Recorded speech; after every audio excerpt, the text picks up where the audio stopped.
You've already covered a lot of things that I wanted to ask about, but one of the questions that I was getting a lot leading up to, questions that people had for you was about the U.S. departure from Afghanistan. Many in the media who didn't seem to comment a lot about what was happening in Afghanistan over the last few years were really upset and frustrated by the departure and by the leaving of U.S. soldiers, and paid a lot of attention to it.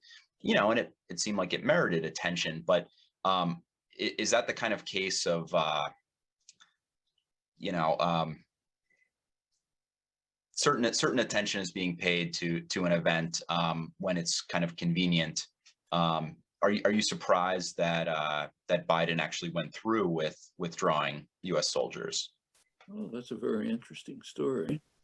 Now, right now, there's a closed Senate hearing on the withdrawal in which the Republican Party is lambasting Biden for one of the worst tragedies in history, which gets reported, but some things missed.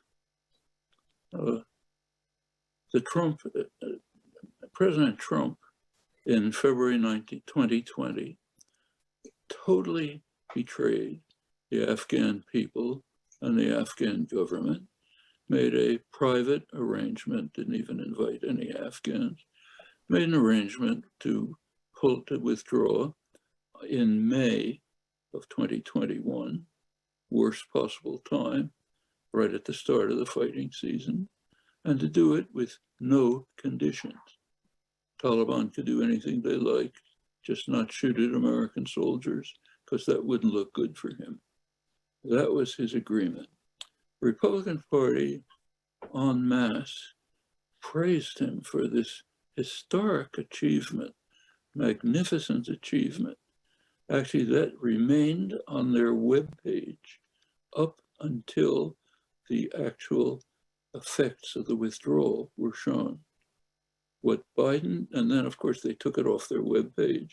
Since then, they've been denouncing Biden for actually improving on what Trump, the hideous betrayal of Trump's that they were praising, by delaying it a couple of months and bringing in Afghans.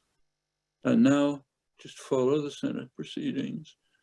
One after another is getting up. He has to be impeached, a horrible atrocity. How could anybody do this? I mean, there's no word, you can't call it hypocrisy. That isn't anywhere near strong enough. I mean, it's so beyond shameful that you can't even find a word to describe it. And you can say the same about the media. I mean, they're condemning it too.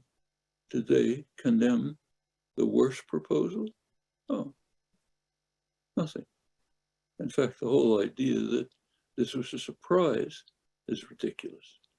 I can, if you want, send you back to videos I had a couple of months earlier predicting the obvious. As soon as the US withdraws, the Afghan government, which is just a morass of corruption, will disappear, probably taking most of the funds with them. The Afghan army, which is mostly on paper, others who haven't been paid, others who don't want to fight for a foreign power, they'll collapse, of course. I mean, anybody who wasn't burdened by intelligence information could see this. And I mean burdened by it. If you look at the way intelligence is created, we have plenty of evidence of this from Vietnam and other places. The people on the ground know what's going on, and they give accurate reports. They give them to people up a little higher in the chain of command, gets modified into what they want to hear, and the next guy wants to hear. By the time it gets to the top, it may have no relation to what's happening. We've seen this over and over. But if you're not burdened by this system, and you just look at the obvious facts, which it's not hard to find, of course this is going to happen. It's a duplicate of what happened in Iraq.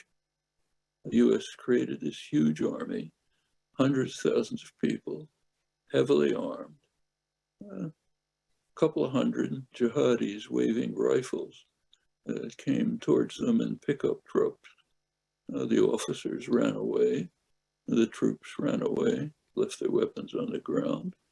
The Taliban, who were marching into Kabul, if you look at the photos, are armed, look like special forces from NATO. Why? Because they have all the US equipment. They themselves had rifles and sneakers. Happens over and over for pretty obvious political reasons.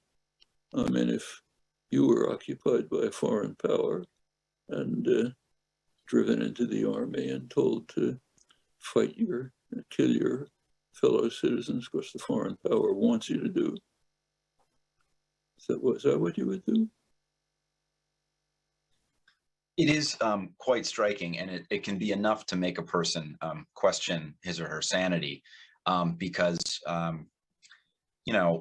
hearing that the Taliban was coming very close to retaking the country, seeing that people were surprised was really hard to wrap my head around, because I'm not a military expert. I don't spend a lot of time studying these, intelligence reports. I don't have access to them, and I don't spend a huge amount of time even following the news. But just from reading the New York Times, occasionally you could tell the Taliban was making. They had been, it seemed like, capturing cities throughout the past 6 to 12 months. So then to hear John Kirby, say a few days before the Taliban takeover that the Afghan army could hold out if they just tried hard. It was hard to know. Was he being is he being serious? Why doesn't he pick up a rifle and go there and help him out? Why should they fight for him?